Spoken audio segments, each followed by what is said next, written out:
আসসালামু আলাইকুম।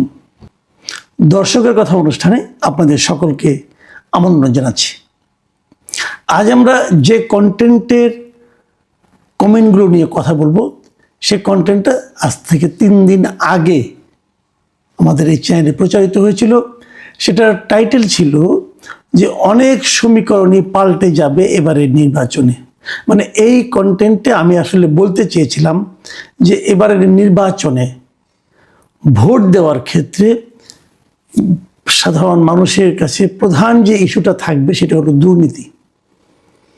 মানে যারা দুর্নীতি করেন অথবা দুর্নীতি করছেন অথবা দুর্নীতি করবেন, এরকম যাদের সম্পর্কে মানুষের যে ধারণা থাকবে তাদেরকে মানুষ হয়তো ভোট দিতে চাইবে না, এরকম একটা বক্তব্য আমার এই কন্টেন্টে ছিল।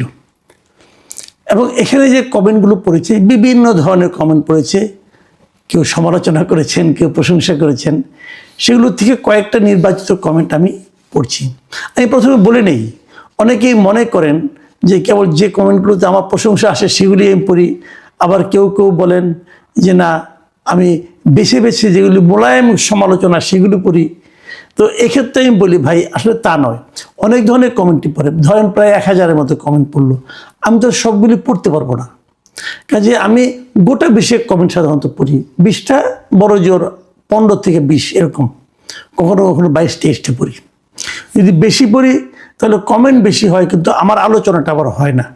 যে কারণে আমি একটা ব্যালেন্স করার চেষ্টা করি। যাই হোক, আর আলোচনা বাড়াই না, কমেন্টে চলে আসি। প্রথম যে কমেন্টটা পড়বো আমি, এটা লিখেছেন আমন আমরো। এটার নামটা আমি ঠিক বুঝতে পারলাম না, যাই হোক আমন আমরোই পড়লাম। তিনি লিখেছেন, মাসুদ কামাল ভাই, আপনাকে অন্তরের অন্তরস্থল থেকে শ্রদ্ধা, অভিনন্দন আজকে সুন্দর একটা বিষয় আলোচনা করার জন্য। দুর্নীতিটাই আমাদের মূল সমস্যা। একটু প্রশংসা আছে আর কি আমার, এই জন্যই হয়তো পড়লাম। মোহাম্মদ জুবায়ের হোসেন লিখেছেন, হঠাৎ মাসুদ কামাল ভালো হয়ে গেল কিভাবে।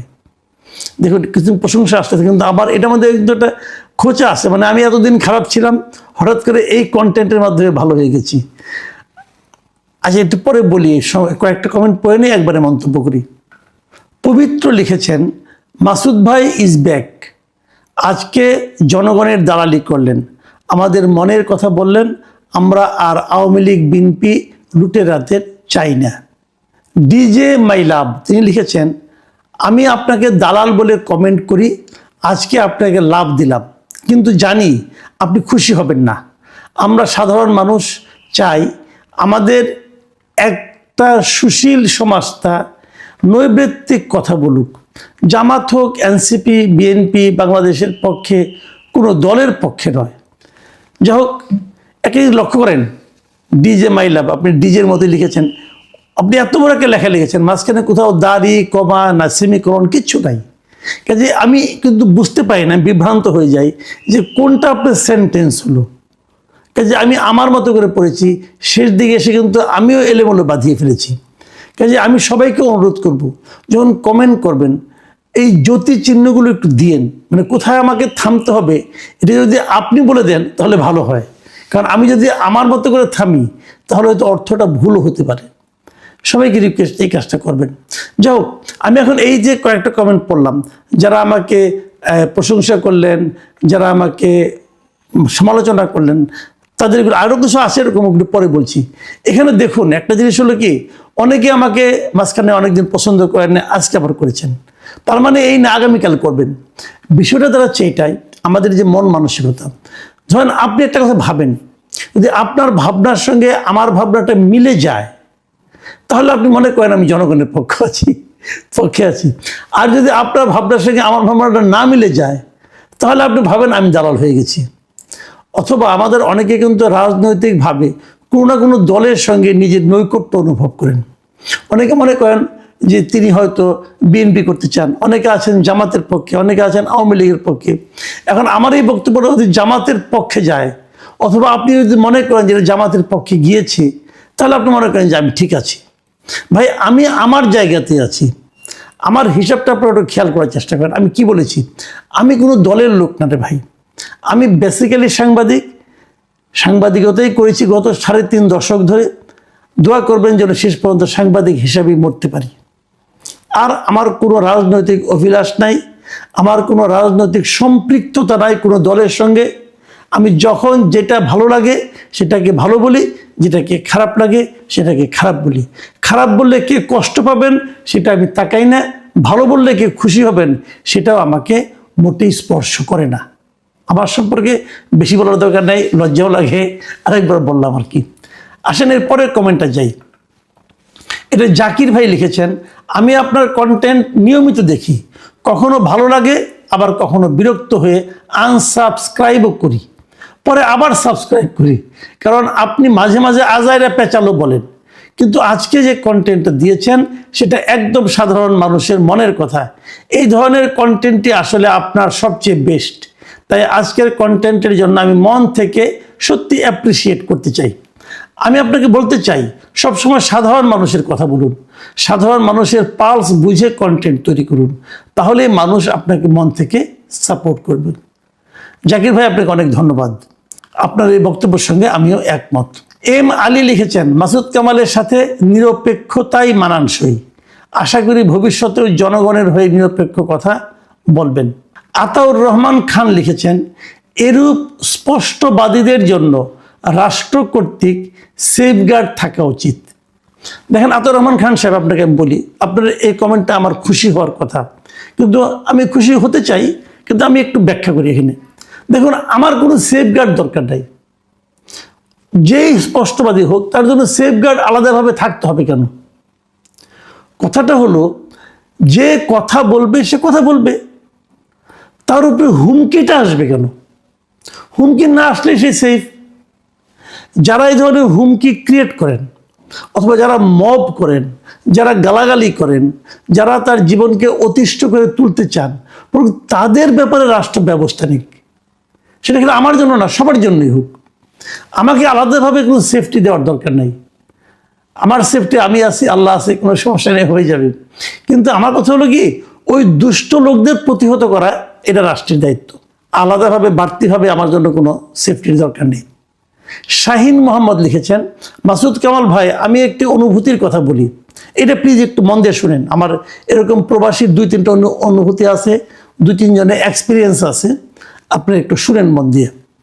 শাহিন মোহাম্মদ তিনি লিখেছেন, মাসুদ কামাল ভাই, আমি একটি অনুভূতির কথা বলি। আমি একজন প্রবাসী। যখন আমি বাড়িতে ফোন করি তখন আমার ছোট বাচ্চা, বয়স 5 বছর হবে, তখন সে দাঁড়িপাল্লার পক্ষে স্লোগান দেয়। হয়তো সে সোশ্যাল মিডিয়া থেকে স্লোগান শিখেছে, কিন্তু সেটা বড় কথা নয়। এর স্লোগান আমার স্ত্রী হতে শুরু করে পরিবারের সবার মধ্যে একটা আবেগ সৃষ্টি করে। আমার পরিবারের মনোভাব দেখে বোঝা যায় তারা দাঁড়িপাল্লার প্রতি দুর্বল হয়ে গেছে। কিন্তু আমি নিজে বিএনপি করি, বিএনপির ওয়ার্ডের নেতা ছিলাম। এখন আমি কি করি? আমার মত কি তাদের উপর চাপিয়ে দেওয়া উচিত হবে? খেয়াল করেন, এটা হয়তো অনেকে বলবেন যে না ভাই, এই লোকও বিএনপি করে, এই লোকও জামাত করে, এই বিএনপির নাম করে সে জামাতের পক্ষে বলতেছে। ভাই দেখেন, অনেক কিছু হতে পারে, উনি যেটা বলেছেন সেটাকে আমি সত্য মনে করি। আমি ওনাকে বলবো, ভাই আপনার মত আপনি কারোর উপর চাপিয়ে দিন না। প্রত্যেকটা মানুষের নিজস্ব একটা মত থাকা উচিত। আপনি যদি বলেন তোমরা এটা করো, চাপাই দিলে সেই মত যে উনি রাখবেন ভোট কেন্দ্রে, যে আপনি জানেন না, কাজে কোনো দরকার নাই।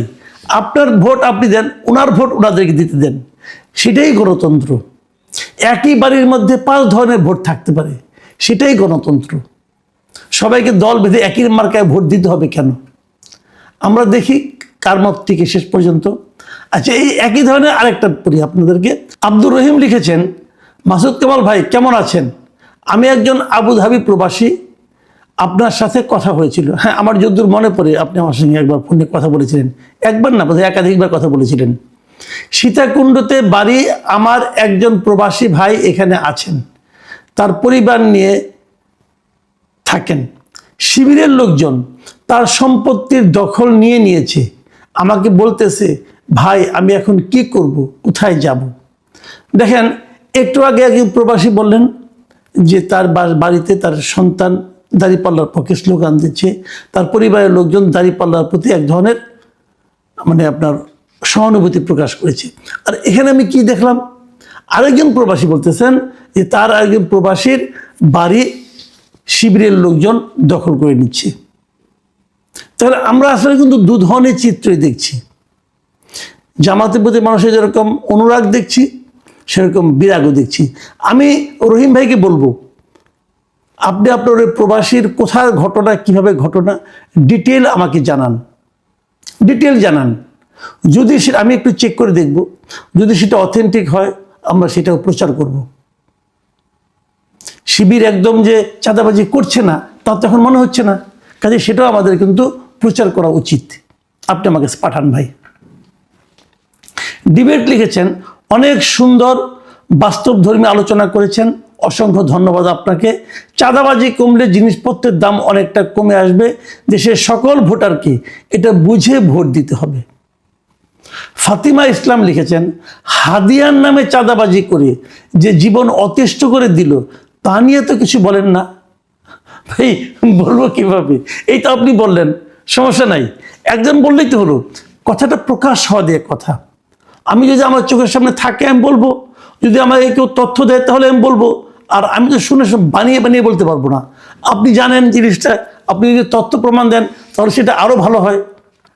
জাহিদুল মেনন লিখেছেন, বিএনপি এবং জামায়াত প্রধানের নির্বাচনী হলফনামা একটু বিশ্লেষণ করুন।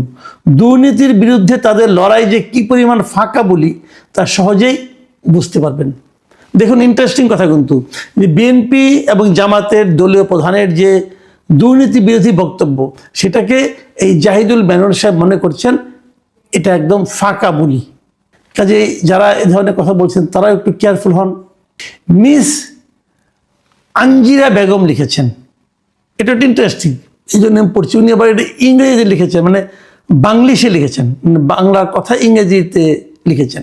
তিনি লিখেছেন, মাসুদ কামাল ভাই, আমরা সেই পুরনো মাসুদ কামালকে খুঁজে পেলাম। আমরা কোথাও 1 টাকা ঘুষ দিতে রাজি নই। সরকারি পশু হাসপাতালে আমার বিড়াল এর জ্বর মাপতে 20 টাকা ঘুষ দিতে হয়েছে। ঘুষ নিতে ওই ব্যক্তিটি আমার পিছনে পিছনে আমার রিক্সা পর্যন্ত আসছে। ধামরাই, ঢাকা। উনি ধামরাই, ঢাকা থেকে লিখেছেন যে উনি ওনার বিড়ালের জ্বর মাপতে গিয়েছিলেন, 20 টাকা থেকে ঘুষ দিতে। দেখেন ঘটনাটা ছোট, 20 টাকা, কিন্তু এই ঘটনাটা হলো কি মানুষের টেন্ডেন্সিটা বোঝাচ্ছে, মানুষের যে মানসিকতা, ঘুষ নেওয়ার যে মানসিকতা, এটা প্রকাশ করছি। আমি কিন্তু এই ধরনের ঘটনার প্রতিবাদ এবং প্রতিরোধ চাই। এই ছোট ছোট ঘটনায় কিন্তু বড় ঘটনার জন্ম দেয়। কাজেই যিনি 20 টাকা নিয়েছেন, ওনার তো চাকরি সেই পশু হাসপাতালে বিড়ালের জ্বরটা মেপে দেওয়া, উনি কেন 20 টাকা নেবেন? আমি আঞ্জিরা বেগমকে ধন্যবাদ জানাচ্ছি। মোহাম্মদ নাজবুল হুসাইন নান্নু লিখেছেন, মাসুদ কামাল ভাই, আমি বিএনপির সমর্থক হয়েও আপনার কথাগুলো সঠিক মনে করি। টুটুল খান লিখেছেন, জামায়াত জোর গলায় বলছে আমরা চাঁদাবাজি করি না, করতে দেব না, তাই সবাই একবার পরীক্ষা করার জন্য জামায়াতকে ভোট দেন। মোহাম্মদ রফিকুল ইসলাম লিখেছেন, কামাল ভাই, চাঁদাবাজরা সারা জীবনই ফাও খায়। জামাত ক্ষমতায় আসলে এই চাঁদাবাজরা লম্বা দাড়ি রাখতে, পাঞ্জাবি পরবে, টুপি পরবে আর বলবে এতদিন চাঁদা দিয়ে পাপ করেছে, এখন হাদিয়া দাও। এই হাদিয়ার টাকা দিয়ে মসজিদ বানাবো, মাদ্রাসার কাজ করব, এতিমদের খাওয়াবো। এই চাঁদা কখনো শেষ হবে না। মানে ওনার যে বক্তব্যটা, এই বক্তব্যটা কিন্তু আমার জন্য একটু মানে আতঙ্কের ব্যাপার মনে হচ্ছে। মানে উনি বলতে যাচ্ছেন যে যদি জামাতও ক্ষমতায় আসে তবু নাকি চাঁদাবাজি চলবে, তখন সে চাঁদাবাজির নামটা পরিবর্তন হয়ে হাদিয়া হয়ে যাবে। বড় ভয়ঙ্কর কথা কিন্তু। রমজান আলী লিখেছেন, কামাল ভাই, চাঁদা কিছু পুলিশে ভাগ নেয়, পুলিশ যদি ভাগ না নেয়, পুলিশ 24 ঘন্টার মধ্যে চাঁদাবাজি, টেন্ডারবাজি বন্ধ করতে পারবে ইনশাল্লাহ। প্রশাসন সৎ না হলে ওই জাতির দুর্নীতি দূর হবে না। এটা কিন্তু একটা মানে দারুণ কথা বলেছেন উনি, যে আসলেই কিন্তু পুলিশ জানে চাঁদাবাজিটা কে করে। পুলিশ যদি ওই টাকা থেকে তাদের ভাগটা না নেয় তাহলে ওনার বক্তব্য যে চাঁদাবাজি দূর করা সম্ভব। আমি শেষ মন্তব্যটা পড়ছি, এটা লিখেছেন নিলয় হোসেন। তিনি লিখেছেন, মাসুদ কামাল ভাই, আমার বাড়ি নোয়াখালী, আমি আওয়ামী লীগ সমর্থক, তাই শেখ হাসিনা যাওয়ার পরে বিএনপির সন্ত্রাসীরা আমার 21% জমি দখল করে ফেলেছে। আমি ভয়ে বাড়িতে যাই না, 16 মাস পালিয়ে বেড়াই, অথচ আমি আওয়ামী লীগের পদধারী কোনো নেতা ছিলাম না। আমার অপরাধ, আমি আওয়ামী লীগ। আপনার কাছে অনুরোধ করছি, আপনি আমার কথাটা টকশোতে তুলে ধরবেন। আমি আপনাকে নিয়মিত ফলো করি, আমি আপনার কাছ থেকে এতটুকু আশা করতেই পারি। ভাই, আমার পুরো ঠিকানা বলতে পারছি না নিরাপত্তার স্বার্থে, তাই দুঃখ প্রকাশ করছি। ভাই, বিএনপি অনেক খারাপ ভাই, বিশ্বাস করেন এরা ক্ষমতায় আসলে দেশে কেমন সৃষ্টি করবে। ভাই প্লিজ, ভাই আমার, প্লিজ ভাই আমার, আপনারা কিছু একটা করেন, অনুরোধ করছি প্লিজ। ভাই, এই যে কমেন্টটা আমার এখানে এসেছি, আমি এই কমেন্টে সত্য মিথ্যা বলতে পারবো না। এই কমেন্টটা আসলে কি বিএনপিকে ডিফেম করার জন্য কিনা তাও জানি না। এই কমেন্টটা কি বিএনপির প্রতিপক্ষকেও পাঠিয়েছে কিনা তাও বলতে পারবো না। কিন্তু আমি খালি এটুকু বলবো যে এই ধরনের ঘটনা কি আসলেই ঘটছে না? আমি নিলয় হোসেন সাহেব, আপনাকে আমি রিকোয়েস্ট করব, আপনি নাম ঠিকানা বলতে চাচ্ছেন না প্রকাশ্যে, ঠিক আছে, আপনি আমাকে আমার হোয়াটসঅ্যাপ নাম্বারে আপনি ডিটেল আমাকে পাঠান, কোথাকার ঘটনা। আমি অবশ্যই সেখানকার বিএনপি লোকজনের সঙ্গে যোগাযোগ করব, এমনকি ঢাকাতেও বিএনপি যারা কেন্দ্রীয় কমিটিতে আছে তাদের সঙ্গে আমি যোগাযোগ করতে পারবো। এ ধরনের অন্যায় তো চলতে দেওয়া যায় না। প্রিয় দর্শক, আপনারা সবাই ভালো থাকবেন, আজ এ পর্যন্তই।